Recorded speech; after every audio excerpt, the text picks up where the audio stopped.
On behalf of the Station Arcadia team, a big thank you to our patrons, Clausa Fenrir, Antigone Brickman, Bronwyn, N13E86, and Nada the Ninja. Hey, Bronwyn here. We really appreciate your continued support of Station Arcadia. If you haven't already, consider donating to our Patreon at patreon.com/stationarcadia, or sharing the show with a friend. Thanks, and enjoy episode 18, A Comedy of Mishaps. Welcome, anyone. Don't get lost in the big picture.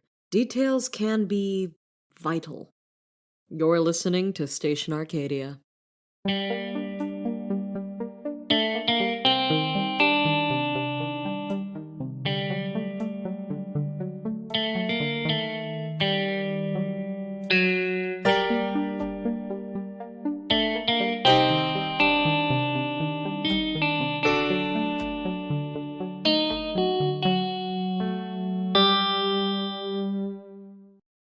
Well, I hope everyone had as good of a night of stars as we did here at the station. We've only just finished eating all of the leftovers from Joe's big feast.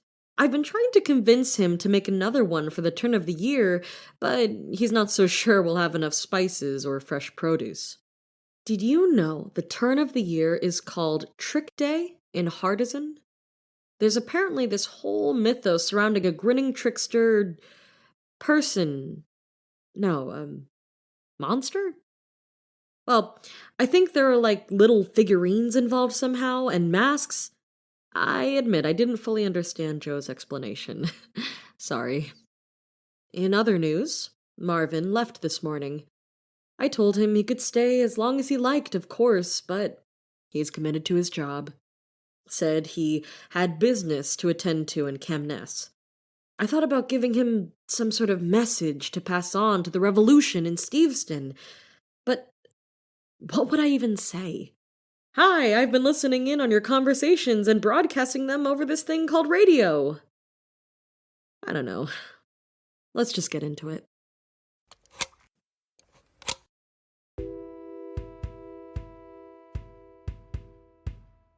The show is winding down. The performance is in its final moments. On the stage, there are two people dancing. Just inside the wings, there are another couple of people playing the drums. Hester, for his part, is one of the people playing drums as Laurel and Olive dance. This particular dance is based on a traditional ceremony in honor of the sun. It's the last of 4 movements, and arguably the most exciting. All the critics have been raving about the latest performance of the Firefly dancers, and this audience is watching with rapt attention. Everything is going off without a hitch, but Hester is getting exhausted. It's a long show, and he and Callum have to keep perfect focus so they don't miss a beat. The performance carries on for a few minutes longer before ending in a flourish. The music has ceased, and the dancers freeze in their final pose. After a moment of silence, the crowd breaks out into thunderous applause. Hester flashes a smile at Callum before the other members of the troupe, Giles, Flint, and Beatrix, come out onto the stage and join them in dramatic bows. It's another show done, just one of many, but it's always a good feeling to know people enjoyed it. When the crowd finally starts to disperse, Hester heads backstage along with the rest of the troupe. Everyone exchanges congratulations on another great show night. At one point, Callum pulls Hester into a hug, saying his drum playing was brilliant, as always. 15 minutes later, after the brief celebration, they begin to pack everything up to be taken to their next destination. Half the group shares a round of drinks before turning in, but they keep it quick, knowing they'll be hitting the road early the next morning. They're a traveling theater troupe. It's what they do.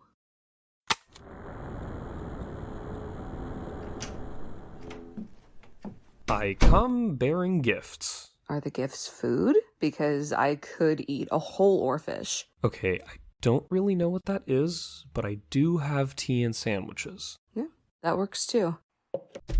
While you're eating, now would be a great time to quiz you on talking points for that interview later on GN5. Ugh. It's nothing hard, just you, the interviewer, and the camera crew. You don't have to worry about Hyacinth getting in your head. I'm not sure about this, Sorren. You've seen how bad I am at interviews. It'll be fine. Just picture the interviewer as me or one of your constituents. Even better, the interviewer is one of your constituents. They've got to cast a vote too. I guess that makes me feel better. That's what I'm here for. It's all gonna be fine, Axel. At this point, how could we possibly be thrown for a loop? We've seen it all. Your confidence frightens me. Someone's gotta stay positive. Look at us, balancing each other out. Yeah, sure. Just start the little pop quiz. Welcome back. The troupe sets off bright and early the next day. Hester only barely manages to grab a quick breakfast before the bus departs. The city of Aristeus, located on Island 6, is the next major stop on the troupe's tour of the islands. But they'll be performing in 2 small towns on the way there. Hester is sure performing in the towns will be just fine, but Aristeus is what he's really looking forward to. Traveling has always been Hester's favorite thing about being part of the Firefly Dancers. It's allowed him to see so much more of the islands than the village he grew up in. Experiencing all the different places, from the towns to the cities, their cultures, and even the different environments themselves, makes all the hardships of life on the road worth it. Hester settles in for the trip next to Olive, who is reading a book she picked up last night, and decides to look out the window for a while. He prefers to watch the landscape go by, rather than distracting himself with a book or a card game. Callum is driving, Laurel and Beatrix are still sleeping, and Giles is telling Flint a story from when he used to live on Island 5. Hester has only been with this troupe for a year, but has come to regard them all quite fondly. Life, as part of the Firefly Dancers, hasn't been anything like he had predicted, but it suits him. On the whole, Hester is happy. But life can't always go smoothly for a traveling theater troupe. As with most things, it's always full of ups and downs. Later that day, when they stop to get something to eat, Laurel misplaces a prop Faye uses for one of Fair's scenes. Hester recalls having done something similar when they first joined the troupe, and as Laurel apologizes, Hester assures Fair that it's all right. Sometimes things like this happen, and they'll just have to do without.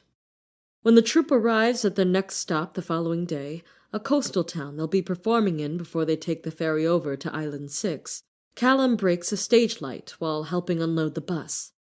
Hester ends up getting sent on an errand to try and find a replacement. He does find a place that sells what he's looking for, but unfortunately they're out of stock. The next few shows will just have to be a bit darker. The search does, however, allow Hester to discover that the village where the troupe has stopped is a charming one. It has a lovely seaside landscape that inspires Hester to do a painting. Later that day, Hester joins Beatrix and Olive as they go around trying different breads with cheeses and herb oils. Beatrice gets sick while they're taking the ferry between islands, though that's not much of a surprise. She never did like boats much. They all know this. Giles looks after her during the crossing, and Hesper thinks it's an adorable sight when she ends up using him as a pillow. Flint helps too, making sure she has water and such. It's just another example of why Hester is so fond of the troupe. They take care of each other. After the troupe gets to Island 6, they travel inland, heading into the forest. When they get to the open-air theater at their next stop, the young woman showing them around lets them know that their village, Bridgewater, is one of the largest producers of maple syrup in the Gannon Islands. Flint immediately lights up and starts eagerly explaining the process of making maple syrup to the rest of the group. That night, despite a sense of foreboding on Hester's part, the show goes smoothly and seems to be positively reached by those who attend. And then, the next morning, the troupe moves on to the big city. Let's go to another break before the troupe gets to Aristeus. I'm interested to hear how Axel does in the interview. Welcome to the show, Miss Moore. Yeah, hi. No need to be so tense. We're not going live. Any really embarrassing flubs we'll take out in post, Thank you. Your credentials and qualifications have already been discussed over and over again by people worried you're less experienced than Madam Russell. So let's talk more about your policies, shall we? That would be lovely. There have been some disagreements between you and Russell as to how we should continue forward with our energy programs. Would you care to elaborate on your stance? Well, Madam Russell is very concerned about progress. It's not that I disagree with her, but we can't endlessly chase progress if it will set us up for failure down the road. Our islands have already been through so much, and it's our job to take care of them as much as they take care of us. It's interesting that you bring that up, because it leads into my next question. What do you think about Madam Russell's isolationist policies? I'm sorry? Madam Russell has recently made it very clear that if she's to take office, she will cut off the stream of war refugees coming in from the Empire. What are your thoughts on this?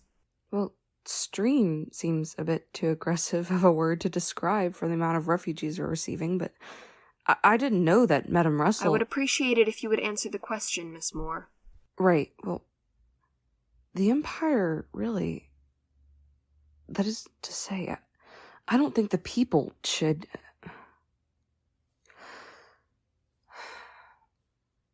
I don't think the people from the Empire are a problem at all. The Empire is in shambles right now. It's dangerous to go outside cities. It's dangerous to be inside them. It's no wonder that some people want to come over here where there isn't the threat of death hanging over their head. I don't think they even fully realize how many people they're losing every day. And if refugees do come over, it's hardly any skin off our backs. Community gardens need tending to, our renewable energy systems need people to maintain them, and the more people who come, the more hands we have to work with.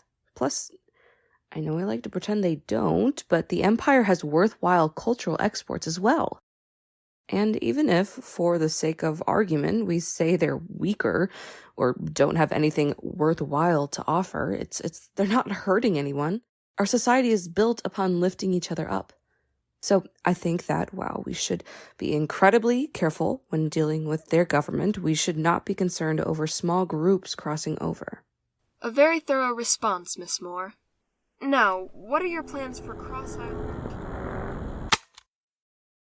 I'm really glad to hear that Axel will help Empire immigrants if she gets elected. Maybe she could even work with the Steveston Revolution. I'm sure that, as Premier, she would have a lot of contacts and information that might be able to help them. I'll have to think on that. In the meantime, back to the story.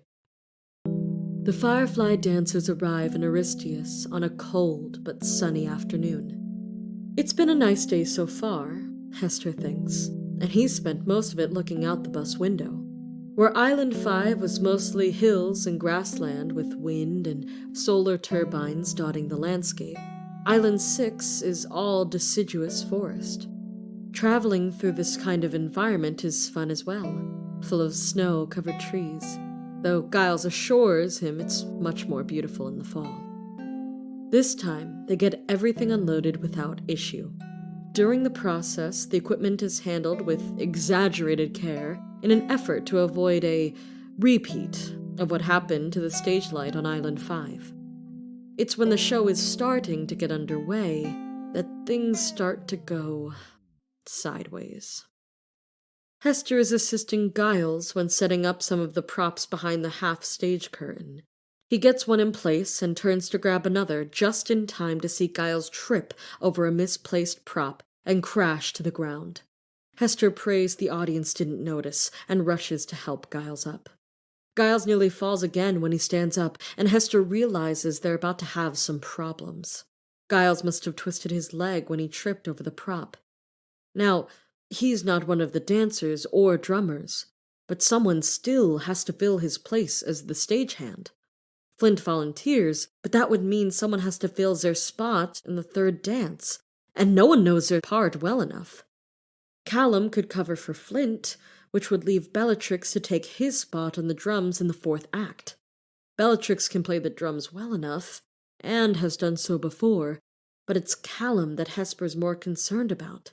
He's been on drums for most of this showing, so he knows the musical cues much better than the stage cues. But the show must go on, right? The troupe does what they can to get things back on track. Nothing much changes for Hester except having Beatrix on the other drum instead of Callum. Everyone who is switched takes their new positions, and at this point, they can only hope for the best. The performance begins with some introductory dialogue from Flint, which transitions into the first dance when he's done. Hester tries to hide a wince as it takes Callum a second to recognize the cue. He snaps into action a moment later and begins dancing. Hester and Beatrix pick up on the drums. He manages it well enough, and they get through the scene without further issue. Another problem occurs when Beatrix finds a rip in her costume 5 minutes before her entrance. It must have gotten caught on something while in transit. Flint starts digging around in the other costumes for some sort of substitute, and Beatrix desperately attempts to fix it with the needle and thread. After a few heart-pounding minutes, Beatrix manages to sew the tear in her costume so that, with the addition of a brightly colored shawl, the audience shouldn't notice a thing. A few scenes later, Olive and Laurel make their first appearances. Normally, there shouldn't be any concern with these two, until Laurel gets their lines mixed up and tries to correct it. Olive gets thrown off by this and skips ahead a line. Hester's heart catches in his throat, but they quickly sort themselves out. Hester spares a glance at Beatrix, who just shrugs. Nothing seems to be going right tonight. Giles is probably miserable, both at being stuck on the sidelines and because all of the missteps that have happened. It doesn't stop there. At the intermission of the performance, Hester misplaces a small prop for a brief scene he's in, and it takes nearly all of intermission to find it, buried under a few costumes. And then, Flint spills water on the soundboard Zay's working with, causing the effects to stop working. Great. Once the intermission ends, everyone resumes their positions and tries not to let the downwards trend of the show affect their performances. Hester does his scene with Callum and returns to the drums. There's one more slip-up because, once again, Callum freezes for a second before recognizing a specific cue, but they manage to carry on until, after what feels like an eternity, they get to the final scene and the closing dance with Olive and Laurel. Hester keeps expecting something else to go wrong. Nothing does, but at this point Hester just wants to get this over with. It really hasn't been the troupe's best night. Once it's over, once all the dancing and music stops, Hester looks around at his friends. Beatrix gives him a smile, but it looks unsure. Olive and Laurel are frozen where they are, still smiling for the audience. So many things went wrong over the course of the show, beginning when Giles took that fall. Beatrix's costume malfunction, Laurel and Oliver's line mix-up, any time Callum was late on a cue, and Flint spilling water on the soundboard.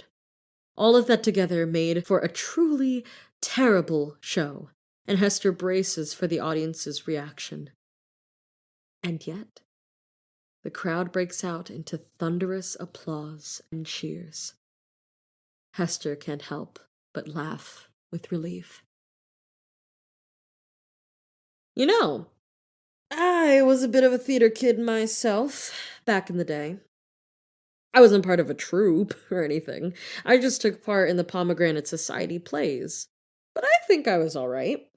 I'm glad to know even professional theater groups aren't immune to slip-ups. I once spilled an entire can of Peach Party Pep-Up on my costume at intermission, and I didn't live it down for years. Word to the wise. Don't drink a bright pink energy drink over a white ghost costume. It won't end well. Stay safe, stay moving, and stick close. You've been listening to Station Arcadia. Station Arcadia is a podcast by Metal Steve Productions and licensed under a Creative Commons Attribution Non-Commercial Share-alike 4.0 international license. It is produced by Eli SD and CVVM and directed by Tovah Brantner. Take selection is done by Eli SD, soundscaping by J.R. Steele, and music by Theo Goodwin. Today's episode was written by Shay Topaz, with scenes by Tovah Brantner and J.R. Steele. It featured Jade Virginia as Kass, Rae Cameron as Axel, Aakash S as Sorren, and Sam Lueke as the interviewer. Join us on Twitter and Tumblr, @StationArcadia, for more content. Join us on Discord to chat with other fans using the link in the description. Check out our website, stationarcadia.com, for a transcript of this episode, as well as information on our cast and crew. And finally, don't forget to subscribe to our Patreon. Today's element of the week is bismuth, because it looks like a rainbow. And I'm queer, so I like it.